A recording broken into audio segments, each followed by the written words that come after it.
Teman-teman sekalian yang perlu kita lihat, jangan cuma kemudian wakafnya doang yang mau, uangnya doang yang mau, tapi kaum muslimin dibully, dipojokkan, radikal. Kalau bahas tentang radikal, ya itu pasti bahasnya tentang Islam. Nggak ada cerita-cerita kemudian bahas radikal, bahasnya yang bukan Islam gitu loh maksudnya. Dikatain radikal lah, anti Pancasila lah. Tapi tiba-tiba kemudian ketika melihat potensi dana, tiba-tiba langsung, oh ini kayaknya perlu diwakafin nih. Sampai kemarin ada meme yang agak lucu. Kalau seandainya ini mau minta wakaf uang, kalau kemarin kan katanya FPI sama HTI kan dibubarin tuh. Nah kalau itu kan nggak boleh lagi untuk ikut pemilu tuh. Kalau ikut wakaf uang boleh nggak? Jadi misalnya ada yang bikin meme kayak gitu. Ini kan karena apa? Distrust. Orang nggak percaya lagi dengan keadaan yang sekarang. Lalu kemudian yang bisa kita lihat lagi teman-teman sekalian, soalan wakaf uang ini adalah bahwa kita nggak bisa memisahkan. Kita nggak bisa memisahkan antara iman dengan pengorbanan kaum muslim. Dan itu sudah terjadi dari zaman dulu. Warahmatullahi wabarakatuh. Alhamdulillah, puja dan syukur senantiasa kita panjatkan kepada Allah Subhanahu wa Ta'ala, karena tidak ada satupun yang layak untuk kita berikan puji-pujian, tidak ada yang layak untuk kita sanjungkan. Seluruh penghormatan dan pengibadahan kita melebihi daripada Allah Subhanahu wa Ta'ala. Dia Tuhan satu-satunya, Tuhan semesta alam, yang kelak nanti akan memanggil kita satu persatu kepada hadapannya dan meminta kita untuk senantiasa mempertanggungjawabkan setiap apapun yang telah Dia berikan kepada kita, dan yang paling besar diantaranya adalah kesempatan, lalu kemudian kekuatan, kemampuan, dan juga keimanan yang telah Dia titipkan ke dalam dada kita. Kita berharap semoga Allah merestui kita, Allah meridhoi kita sebagai orang-orang yang beriman, lalu kemudian kita bisa mempertahankan apa yang telah dianugerahkan kepada kita berupa kemampuan untuk bisa mengakuinya sampai dengan Allah menjemput kita. Salat dan salam semoga tercurah dan terlimpahkan kepada baginda Nabi besar Muhammad sallallahu alaihi wasallam, manusia paling sempurna yang pernah berjalan di atas muka bumi. Tidak ada satupun akhlak manusia yang melebihi daripada akhlak beliau. Tidak ada satupun perkataan yang lebih layak untuk didengar selain daripada perkataan beliau. Begitupun juga tidak ada satupun perbuatan yang lebih ranggi daripada perbuatan beliau. Maka seharusnya setiap dari kita berusaha untuk mencintai beliau dengan cara menepati setiap perkataan-perkataan kita, disesuaikan semaksimal mungkin dengan apa yang beliau ucapkan, dan juga menyesuaikan setiap menyesuaikan setiap perbuatan-perbuatan kita dengan apapun yang telah beliau lakukan. Dan mudah-mudahan beliau ridho dan mengakui kita sebagai bagian daripada umatnya, hingga nanti di yaumil qiyamah kita bisa digolongkan sebagai umat Rasulullah Sallallahu Alaihi Wasallam. Baik teman-teman sekalian, mohon maaf banget. Lama banget kita nggak online, lama banget kita nggak rekaman, dan pada hari ini kita mau rekaman dan mau online untuk membicarakan tentang sesuatu hal yang lagi tren, yaitu adalah tentang wakaf uang. Karena memang baru-baru ini Presiden kemudian memberikan sebuah pernyataan tentang potensi wakaf uang, potensi wakaf di antara kaum muslimin itu, kalau saya nggak salah ya sekitar 18 triliun per tahunnya, seratusan lebih triliun per tahun, dan potensi totalnya itu mencapai 2000 triliun gitu ya. Itu adalah sesuatu angka yang sangat luar biasa. Tapi saya pengen bahas dengan satu angle yang saya ketahui. Jadi ini adalah angle saya sebagai seseorang yang tidak begitu ahli dalam bidang wakaf, tapi saya ingin menyampaikan apa yang saya ketahui tentang wakaf. Pertama-tama teman-teman sekalian, satu kekhasan yang saya sangat sadari di dalam Islam adalah bagaimana Islam itu memandang dunia dan aktivitas manusia itu di dunia. Contoh misalnya, Islam punya pandangan tersendiri terhadap kehidupan. Sementara orang-orang lain yang keumuman, yang mereka mungkin bukan muslim, menganggap bahwa hidup ini hanya sekali, harus dimanfaatkan semaksimal mungkin, dan ketika mati itu adalah akhir daripada segalanya. Islam memandang justru berbeda. Islam memandang kehidupan ini hanyalah sebuah tempat transit sebelum menuju sebuah kehidupan abadi kelak. Karena itulah setiap kehidupan di dunia ini pasti nanti akan diminta pertanggungjawaban, dan dia connect dengan kehidupan setelah dunia. Karena kita meyakini sebelum kehidupan kita ini ada kehidupan yang lain, lalu ada matinya, lalu ada hidupnya lagi, matinya dan hidupnya kembali pada Allah. Artinya ini adalah cara pandang yang berbeda. Contoh lagi misalnya, Islam punya cara pandang yang sangat unik mengenai soalan harta. Dan ini tidak pernah saya temukan di dalam kehidupan saya sebelumnya. Karena saya sebelumnya belum muslim, ketika saya jadi Islam itu saya sangat menemukan pandangan harta yang sangat berbeda dengan pandangan saya sebelumnya di dalam Islam itu. Pandangan Islam terhadap harta ini bukan sebuah tujuan. Tapi harta ini adalah sebuah perantara untuk mencapai tujuan. Itu adalah di dalam Islam.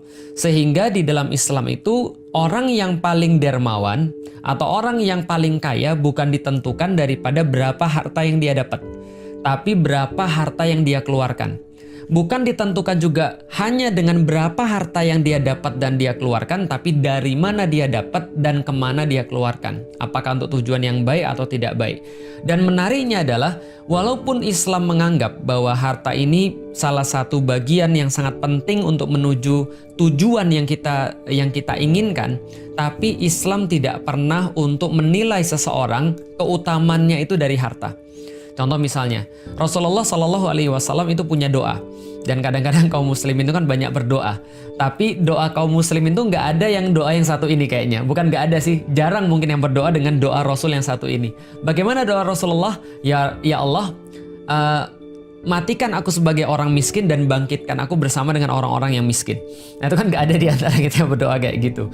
Artinya Rasulullah ingin ngasih tahu, ia punya harta itu adalah baik kalau kamu jadikan itu sebagai cara mencapai Allah, cara mencapai tujuanmu, yaitu adalah ridha Allah. Tapi tidak punya harta pun itu tidak menghalangi kamu untuk bisa jadi yang terbaik di hadapan Allah Subhanahu wa taala.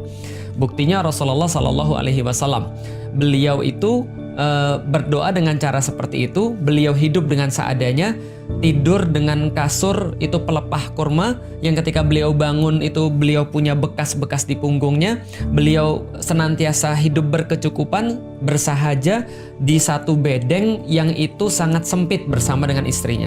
Nah ini adalah yang kita bisa lihat bahwasanya Islam itu memandang harta memang pada porsinya. Jangan sampai harta ini justru memperbudak manusia. Harta ini justru menjadikan manusia itu menjadi tidak seperti sewajarnya. Contoh misalnya, demi harta lantas dia sampai tega membunuh keluarganya. Gara-gara harta dia sampai tega untuk menuntut ibunya. Demi harta dia sampai tega untuk berantem dengan saudara-saudaranya. Demi harta dia sampai tega untuk membohongi orang-orang yang lain. Karena kemaksiatan itu juga bisa jadi karena orang itu tamak dengan harta.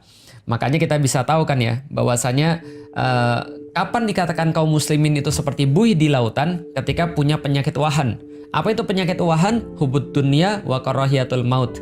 Yaitu adalah sangat mencintai dunia, dalam arti harta dunia dan seisinya, syahwat-syahwat yang ada di dunia termasuk itu adalah harta, dan juga wa karahiyatul maut, dan dia membenci kematian atau dia tidak suka dengan kematian. Jadi cara pandang Islam terhadap harta itu sangat unik, dan itu hanya bisa didapatkan ketika seseorang itu sudah beragama Islam. Maka satu waktu ketika Mu'adz bin Jabal itu diutus oleh Rasulullah Shallallahu Alaihi Wasallam pergi ke daerah Yaman, maka beliau tanya pada Rasulullah Shallallahu Alaihi Wasallam, ya Rasulullah, apa yang harus saya lakukan ketika saya pergi ke Yaman? Maka Rasulullah menyampaikan pada Mu'adz bin Jabal, Mu'adz, ajak manusia untuk bersyahadat kepada Allah Subhanahu Wa Taala. Pertama ya, jadi ajak manusia untuk bersyahadat pada Allah Subhanahu Wa Taala. Maka lalu Mu'adz menjawab, kalau sudah saya lakukan, lantas apalagi yang harus saya lakukan pada mereka? Kata Rasulullah, tegakkan sholat. Lalu Mu'adz bertanya lagi, kalau mereka sudah bersyahadat dan sudah menegakkan sholat, apalagi yang harus kita perintahkan pada manusia? Maka Rasulullah Shallallahu Alaihi Wasallam menjawab, maka ambillah infak daripada mereka, maka ambillah zakat daripada mereka. Maka ini adalah sesuatu yang kita kenal di dalam Al-Quran ketika Allah mensifati kaum muslimin. Itu kan ya, Zalikal kitabu la raiba fihi hudal lil muttaqin alladzina yu'minuna bil ghaib wa yuqimunas shalah wa mimma razaqnahum yunfikun. Orang-orang yang bertakwa itu adalah mereka yang beriman pada Allah, bersyahadat kalau kasusnya Mu'adz tadi. Lalu kemudian mereka itu sholat, menegakkan sholat, wa yuqimunas shalah. Yang ketiga mereka yang menunaikan zakat, maka zakat baru bisa diambil daripada mereka. Dan ini adalah tartib yang Rasulullah ajarkan. Jadi ini adalah sequence yang Rasulullah ajarkan kepada Mu'adz bin Jabal. Mu'adz, ajak orang untuk bersyahadat, lalu tegakkan sholat, lalu kemudian minta infak mereka atau ambil zakat mereka. Dan itu tidak bisa terjadi kalau Anda datang langsung tiba-tiba minta zakat. Rasulullah tahu it not working gitu kan ya. Itu nggak bisa begitu. Nggak bisa kita tiba-tiba datang, orang belum bersyahadat, orang belum sholat, tiba-tiba dia diambil zakatnya. Itu namanya pemaksaan. Itu namanya sesuatu yang akan mengakibatkan orang bertanya-tanya, loh kamu siapa? Kamu tuh ngambil harta saya, kamu tuh rampok berarti. Ini yang kemudian kita harus tahu, bahwa Rasulullah mengajak, ajarkan dia syahadat, lalu kemudian buat dia beramal soleh. Setelah dia buat beramal soleh, maka baru Anda bisa mengambil zakatnya sebagai bagian daripada ibadah dia. Karena dia sudah tahu bahwa zakat ini atau uangnya dia ini akan dimanfaatkan sesuai dengan aturan Allah. Ingat ya, berarti yang diselesaikan pertama kali bukan masalah yang bersifat fisik, seperti makan, seperti zakat, seperti uang, enggak. Tapi yang diselesaikan pertama kali adalah perkara-perkara yang bersifat pemikiran, trust. Karena kalau orang sudah trust, dia akan lakukan apapun. Tapi kalau orang nggak trust, maka sepeser pun dia nggak akan keluarkan. Serupiah pun dia nggak akan mau kalau orang sudah nggak trust. Tapi kalau orang sudah trust, jangankan hartanya, seluruh hartanya juga diberikan. Maka di dalam Al-Quran, coba Anda lihat, Allah mensifati jihad itu senantiasa dengan dua. Dengan amwal dan anfus. Dengan amwal, dengan mal, dengan harta. Yang kedua anfus, dengan jiwa. Misalnya Allah katakan di dalam surat As-Saff. Surat As-Saff, hal adullukum ala tijaratin tunjikum min azabin alim. Apakah kamu mau kami tunjukkan dengan sebuah perdagangan yang sangat menguntungkan? Tu'minuna billahi wa rasulihi wa tujahiduna fi sabilillahi bi amwalikum wa anfusikum. Maka Anda beriman pada Allah, lalu kemudian berjihadlah di jalan Allah dengan harta-harta Anda dan dengan diri Anda, jiwa Anda. Maka itu yang Allah sifati tentang jihad. Yang dipanggil siapa? Orang beriman. Karena orang yang nggak beriman nggak akan mau berkorban. Orang yang nggak trust pada Allah nggak akan mau berkorban. Orang yang nggak iman pada Allah nggak akan mau mengeluarkan harta apalagi jiwa. Dalam ayat yang lain, surat At-Taubah ayat 111 misalnya, Allah sampaikan di dalam Al-Quran, Innallaha astara minal mu'minina anfusahum wa amwalahum bi anna lahumul jannah. Allah mengadakan perdagangan kepada orang-orang yang beriman. Yang dipanggil hanya orang-orang beriman, yang diajak dagang hanya orang-orang beriman. Kenapa? Karena Allah tahu. Orang yang nggak beriman nggak peduli. Orang yang nggak beriman lebih sayang harta. Orang yang nggak beriman itu nggak mau ngeluarin hartanya. Orang yang nggak trust itu nggak akan mau ngeluarin hartanya. Maka Allah katakan, Innallaha ashtara, Allah mengadakan sebuah perdagangan pada orang-orang beriman, minal mu'minina anfusahum wa amwalahum bi anna lahumul jannah. Maka Allah akan ganti setiap jiwa mereka yang mereka korbankan di jalan Allah, lalu kemudian harta mereka yang mereka korbankan di jalan Allah, Allah akan ganti dengan surganya Allah. Sesuatu perdagangan yang kata Allah itu nggak masuk akal untungnya. Kenapa nggak masuk akal? Yang ngasih jiwa ya Allah, yang ngasih harta ya Allah, tapi Allah jadikan itu semua sebagai modal Anda untuk mencapai bagaimana caranya bisa dagang dengan Allah dengan sesuatu yang lebih besar. Ibaratnya gini, Anda sudah minjem duitnya orang, lantas Anda beli barang dia dengan menggunakan duitnya dia. Kira-kira gitulah. Makanya kata Allah, ini ada yang menolak nggak nih? Harusnya kalau yang beriman nggak menolak. Maka orang beriman itu sangat mudah mengeluarkan harta kalau seandainya dia sudah tahu ini akan memberikan dia sesuatu. Jadi jangan kira orang beriman itu ya, ikhlas itu seolah-olah dia nggak ngarep apapun.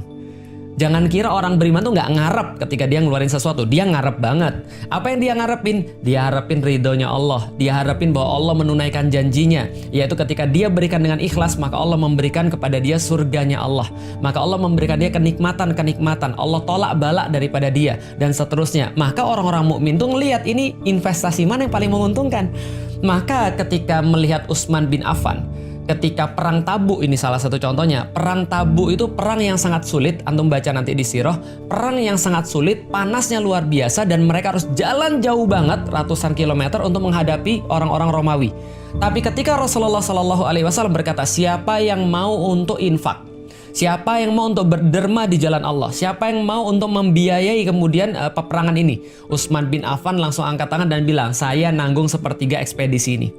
Sepertiga ekspedisi saya tanggung, which is itu adalah sekitar ratusan unta gitu kan ya, ratusan kuda, dan banyak sekali duit-duit yang lain yang bersifat cash. Ini yang dilakukan oleh Utsman bin Affan. Dan tidak hanya pada kesempatan itu, Utsman bin Affan itu juga menanggung perang Badar. Utsman bin Affan juga membeli sumur daripada orang Yahudi ketika lagi kekeringan, dan orang Yahudi itu naikin harga sampai nggak masuk akal. Tapi Utsman bin Affan rela untuk kehilangan apapun yang seolah-olah, kalau dalam pikiran kita, ini kan harta kita, kan kita yang cari, halal. Tapi semuanya diinfakkan di jalan Allah. Kenapa? Karena dia terpanggil dengan janji Allah Subhanahu wa Ta'ala. Oh ya orang beriman, siapa yang mau masuk surga? Nih kesempatan, kasih harta kamu di jalan Allah. Allah akan kemudian jadikan itu sebagai modal kamu masuk surga. Maka ketika Utsman bin Affan menginfakkan hartanya, maka turun ayat Allah, perumpamaan orang-orang yang berinfak di jalan Allah, yang mengeluarkan harta di jalan Allah. Maka mereka seperti menanam satu butir, dari satu butir keluarlah kemudian tujuh sumbulat gitu kan ya, keluarlah 7 sanabil, mohon maaf, keluarlah 7 anggaplah 7 cabang, dan masing-masing cabang itu mengalirkan 100 butir lagi. Jadi satu butir itu 700 minimal. Dan kata Allah, Allah akan melipat gandakan sesuai dengan kehendaknya kalau Allah mau. Dan itu turun dengan satu orang Utsman, Masya Allah. Belum lagi ketika Rasulullah bilang, siapa yang mau berinfak di jalan Allah? Ini kesempatan lagi. Langsung Umar datang ke rumahnya, bilang sama keluarganya, saya mau diskusi. Gimana? Setengah harta mau saya kasih pada Rasulullah. Bayangin, ini nggak nanggung-nanggung. Orang yang termasuk paling kaya di Mekah itu langsung ngasih setengah hartanya kepada Rasulullah Shallallahu Alaihi Wasallam. Yang termasuk paling kaya di Madinah ngasih setengah hartanya pada Rasulullah Shallallahu Alaihi Wasallam. Dan dia udah merasa, wah, alhamdulillah nih, saya sudah menginfakkan setengah harta. Lalu ditanya sama Rasulullah, Umar, yang kamu tinggalkan bagi keluargamu apa? Umar menjawab, yang saya tinggalkan adalah setengah harta saya. Lantas datang Abu Bakar lalu bilang, ya Rasulullah, saya semua harta saya. Semua harta saya ambil ya Rasulullah. Untuk kemudian ini adalah untuk kepentingan Islam, untuk kepentingan jihad fisabilillah. Maka Rasul bertanya pada Abu Bakar, wahai Abu Bakar, yang kamu tinggalkan untuk keluargamu apa? Maka Abu Bakar menjawab, cukuplah Allah dan Rasulnya untuk keluarga saya. Masya Allah, banyak contoh-contoh yang lain.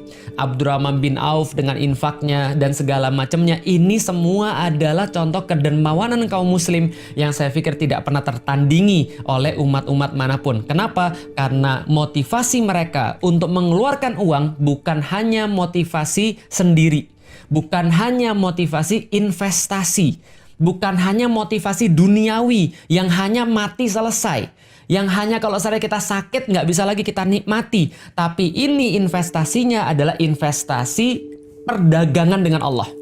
Maka mereka punya motivasi yang sama sekali berbeda dan sangat kuat sekali. Masya Allah. Maka mereka nggak ragu-ragu. Karena kenapa? Mereka trust dengan Allah. Kalau manusia aja kita bisa trust. Kalau kita investasi pada mereka dan orangnya pintar, maka dia akan balik lagi kepada kita dalam bentuk harta yang lebih banyak.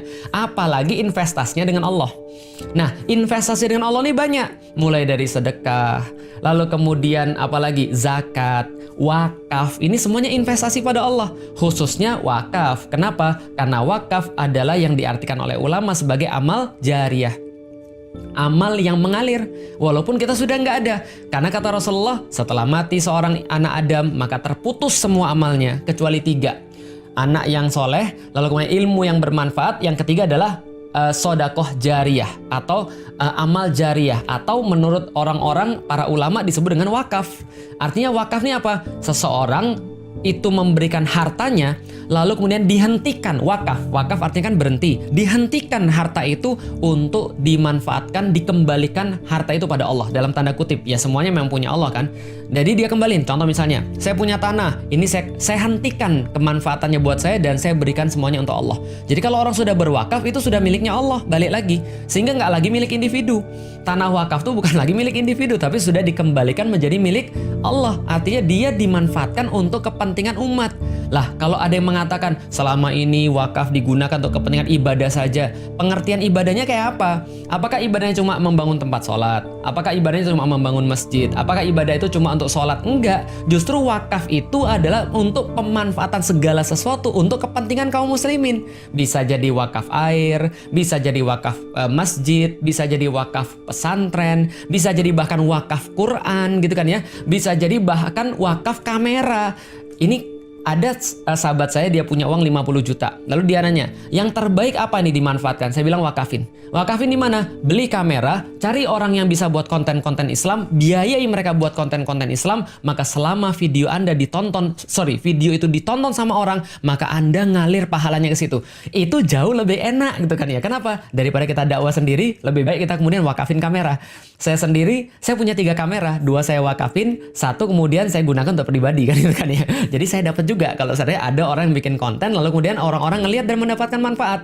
Ini adalah wakaf, dan kita perlu kasih tahu wakaf itu dimotivasi oleh iman, bukan dimotivasi oleh yang lain. Jadi kalau dikatakan, yuk kita berwakaf uang untuk apa? Untuk membiayai kepentingan sosial. Oh tunggu dulu, sebentar dulu, kepentingan sosial yang mana dulu? Karena balik lagi, kita wakaf itu, kita sedekah itu, kita zakat itu karena trust dengan Allah. Maka orang-orang yang taat akan mau mengeluarkan uang di jalan Allah. Sekali lagi, hanya orang taat yang mau untuk mengeluarkan uang di jalan Allah. Atau hanya orang taat yang mau untuk habis-habisan berkorban dengan harta atau jiwanya. Pertanyaan sekarang adalah, kalau seandainya Rasulullah begitu mudah memotivasi para sahabat ketika perang Tabuk, ketika perang Badar, ketika perang apapun dan segala macam, dalam kondisi negara pada saat itu yang Rasulullah pimpin waktu itu memang tidak punya uang cash, maka kemudian Rasul meminta semuanya berebut ngasih hartanya mereka. Kenapa? Karena Rasulullah memastikan bahwa negara itu, bahwa kehidupan itu, bahwa masyarakat itu, bahwa yang mereka perjuangkan itu semua untuk meraih ridho Allah Subhanahu wa taala. Lah sekarang mohon maaf, kalau seandainya sekarang kita lihat yang menghina Islam didiemin, yang menistakan Islam kemudian nggak pernah ditangkep, orang-orang Islam malah dibully terus, tiba-tiba ada tokoh-tokoh muslim yang tiba-tiba ditangkap tanpa kejelasan apa masalahnya gitu ya. Lalu kemudian ada banyak kezoliman yang nggak bisa disebutkan satu persatu. Semua itu terjadi tiba-tiba ngomong tentang wakaf uang. Tiba-tiba ngomong tentang syariat Islam. Tiba-tiba ngomong bahwa sedekah itu merupakan syariat Islam. Ada yang miss di sini. Kamu nggak menanamkan akidahnya, kamu nggak menjelaskan, kamu nggak buat orang trust dengan bahwa ini adalah bagian daripada kerjaan yang Islami, tapi tiba-tiba kamu pakai dalil yang Islami. Itu sama aja kayak gini. Ada seorang bapak, dia nggak ngasih, ada seorang suami, dia nggak ngasih nafkah pada istrinya, pulang marah-marah, mabuk-mabukan, lalu kemudian dia cari hartanya haram semuanya, lalu kemudian dia maki-maki istrinya, lalu kemudian dia protes dengan istrinya, tiba-tiba dia bilang, saya itu mau poligami, nikah lagi karena itu syariat Islam. Ini ada yang nggak nyambung di situ, paham teman sekalian? Belum lagi orang-orang ngelihat, bukan hanya orang Islam, publik melihat, loh bagaimana negara ini memanfaatkan hartanya? Bagaimana selama ini harta itu dikelola? Gimana kalau nanti jadi kayak bansos? Gimana kalau nanti jadi kayak Jiwasraya? Gimana kalau nanti jadi kayak misalnya contoh ya Asabri dan seterusnya? Ini problem lagi. Lah kenapa? Karena ini masalah pengelolaan harta, nggak ada trust di situ. Lah kalau nggak ada trust di situ ya gimana caranya kita mau minta kepada orang wakaf uang tadi? Kecuali kalau tadi, oh negaranya itu sesuai dengan syariat Islam, gitu kan ya. Orang-orang Muslim itu kemudian diajak ngobrol, dihormati. Tokoh-tokoh agama kemudian diberikan kemuliaan. Agama Islam tuh dijaga, yang menistakan kemudian diurusin. Lalu kemudian ya pokoknya menghormati agama dan orang-orang sampai umat Muslim tuh melihat, oh bener nih, saya punya pemimpin yang keren banget, membebaskan Hagia Sophia misalnya kayak gitu kira-kira ya. Saya yakin kalau kayak gitu, itu nggak usah disuruh kita udah berebut. Kenapa? Karena kita pasti juga mempertimbangkan semuanya. Atau gampangnya gini deh, gimana kalau Habib Rizik yang minta wakaf itu ya kira-kira? Nah, nanti komen ya, kalau Habib Rizik yang minta wakaf itu kira-kira antum mau atau enggak? Kira-kira kalau misalnya sekelas misalnya contoh, ulama-ulama yang diakui di Indonesia, yang ulama-ulama yang jelas pembelanya terhadap Islam, yang minta uang wakaf itu, insya Allah saya yakin berbondong-bondong orang yang mau ngasih wakaf itu. Kenapa? Karena dia yakin bahwa gua ngasih ini adalah bagian daripada ibadah. Ketika gua ngasih ini adalah bagian daripada pemulihan terhadap agama. Karena itulah teman-teman sekalian yang perlu kita lihat, jangan cuma kemudian wakafnya doang yang mau, uangnya doang yang mau, tapi kaum muslimin dibully, dipojokkan, radikal. Kalau bahas tentang radikal, ya itu pasti bahasnya tentang Islam. Nggak ada cerita-cerita kemudian bahasa radikal, bahasa yang bukan Islam gitu loh maksudnya. Dikatain radikal lah, anti Pancasila lah. Tapi tiba-tiba kemudian ketika melihat potensi dana, tiba-tiba langsung, oh ini kayaknya perlu diwakafin nih. Sampai kemarin ada meme yang agak lucu. Kalau seandainya ini mau minta wakaf uang, kalau kemarin kan katanya FPI sama HTI kan dibubarin tuh. Nah, kalau itu kan nggak boleh lagi untuk ikut pemilu tuh. Kalau ikut wakaf uang boleh nggak? Jadi misalnya ada yang bikin meme kayak gitu. Ini kan karena apa? Distrust. Orang nggak percaya lagi dengan keadaan yang sekarang. Orang nggak percaya bahwa kamu bisa ngelola kayak gitu. Kenapa? Karena kamu track recordnya selama ini bukan track record yang ya sesuai dengan apa yang diinginkan. Kira-kira maksudnya begitu. Nah, lalu kemudian yang bisa kita lihat lagi teman-teman sekalian, soalan wakaf uang ini adalah bahwa kita nggak bisa memisahkan. Kita nggak bisa memisahkan antara iman dengan pengorbanan kaum muslim. Dan itu sudah terjadi dari zaman dulu. Orang-orang Aceh dulu mengumpulkan emas mereka untuk memberi pesawat selawah. Ketika mereka yakin bahwa tegaknya Indonesia ini akan menegakkan agama. Ketika tegaknya Indonesia ini akan menyelamatkan agama mereka. Bukan malah membuat agama mereka ini dibully. Bukan malah menempatkan agama mereka itu dalam pesakitan. Bukan malah menempatkan agama itu selalu jadi tempat yang disalah-salahkan. Gitu kan ya. Ini yang kemudian perlu kita tahu. Bahwa ini tidak kita lihat apa yang ada pada pemerintah. Mau nggak mau ya pemerintah boleh berpikir apapun. Tapi ya ini harus dikoreksi. Jangan sampai kemudian ya umat berpikir kayak gitu. Nah, ini adalah bagian daripada introspeksi, sebuah kritik kepada pemerintah. Kenapa sih kemudian apapun yang datang dari pemerintah lantas kemudian disalahpahami? Mungkin selama ini komunikasinya nggak benar, atau bahkan tidak pernah berkomunikasi sama sekali. Yang ada justru yang dilihat oleh orang-orang adalah kaum muslim selama ini tidak diberikan sesuatu, tapi ketika kalian mau ngambil sesuatu daripada kaum muslimin. Jadi teman-teman sekalian, itu sedikit bahasan kita tentang wakaf. Artinya kalau Anda mau untuk dibantu dalam tanda kutip ya oleh kaum muslim, yang nggak mau juga nggak apa-apa. Ya berarti Anda harus ngajarin keimanan dulu. Anda harus terlihat bahwa Anda itu memang berbuat sesuatu untuk Islam. Dan satu lagi yang mau saya sampaikan, Indonesia itu ya, data statistik mengatakan atau survei saya lupa atau riset saya lupa, nanti kita tampilin nanti di caption, 100 orang paling kaya di Indonesia itu menguasai hampir sekitar setengah atau bahkan 80% kekayaan Indonesia. Lalu kemana selama ini taipan yang kaya itu? 1-10 orang terkaya di Indonesia. Kenapa mereka nggak mau bantu Indonesia? Kenapa mereka nggak mau kemudian mengeluarkan uang mereka untuk bantu pemerintah? Padahal duit orang-orang muslim, kalaupun dikumpulin semuanya, itu nggak akan sebanyak duit mereka. Orang-orang terkaya di Indonesia itu loh, yang punya duit ratusan triliun, bahkan lebih daripada itu misalnya. Kenapa mereka nggak mau ngeluarin? Kenapa? Karena sekarang orang tahu kan, kalau seandainya orang tuh nggak punya iman, alasan apa mereka ngeluarin duit? Kalau orang tuh nggak punya harapan bahwa ada hitungan setelah akhirat, ngapain mereka mau berkorban dengan duit mereka? Karena itulah Allah dalam Al-Quran mengatakan hanya orang beriman yang dipanggil untuk bisa mengorbankan harta bahkan jiwanya untuk agama, untuk tegaknya Islam, untuk tegaknya ketaatan, untuk tegaknya kebaikan, untuk tegaknya kebenaran, untuk tegaknya keadilan dan seterusnya. Dan itulah yang kita bisa pelajari daripada situasi akhir-akhir ini. Mohon maaf kalau ada yang nggak nyaman dengan bahasan kita, cuman saya agak mikir dan agak gatel aja gitu kan ya. Saya cuma mikir, kamu nggak ngajari anakmu untuk beriman, tiba-tiba ketika dia nggak berbakti kepadamu, kamu marah. Kamu nggak ngajarin anakmu untuk taat, tapi kamu marah ketika dia, tapi kamu minta dia untuk sholat. Sama aja kayak ada orang tua yang selama ini nyontoin di depan anaknya dangdutan, nyontoin di depan anaknya untuk ngerokok, nyontoin di depan anaknya untuk berbuat maksiat, tapi dia marah ketika anaknya bermaksiat. Ya sama kayak tadi, maksudnya adalah kamu nyontoin dulu dong. Kalau kamu minta rakyat untuk taat, minta rakyat untuk keluarkan infak atau bahkan wakaf uang, ya contohin dulu. Gitu maksudnya, contohin dulu bahwa memang ini adalah kamu taat dong, keluarin wakafmu. Ya kamu dulu dong taat, hormati dulu dong agamamu, korbankan dirimu dulu dong untuk agamamu, buat sesuatu dong untuk agamamu, baru orang-orang pasti akan ngikutin walau kamu nggak ngomong. Dan itu sudah terbukti pada Rasulullah Shallallahu Alaihi Wasallam. Rasul nggak usah ngomong, para sahabat sudah infak. Apalagi kalau Rasul ngomong, mak, selesai gitu kan ya. Utsman bin Affan sepertiga langsung ditanggung dan seterusnya. Masya Allah, barakallahu fikum, mudah-mudahan bermanfaat. Nanti kalau misalnya ada perlu penjelasan-penjelasan, cari pada ulama-ulama yang lebih paham. Yang jelas saya nggak mau mendalam soalan wakaf, saya cuma mau membahas implikasinya aja. Mudah-mudahan bermanfaat. Assalamualaikum warahmatullahi wabarakatuh. Dadah.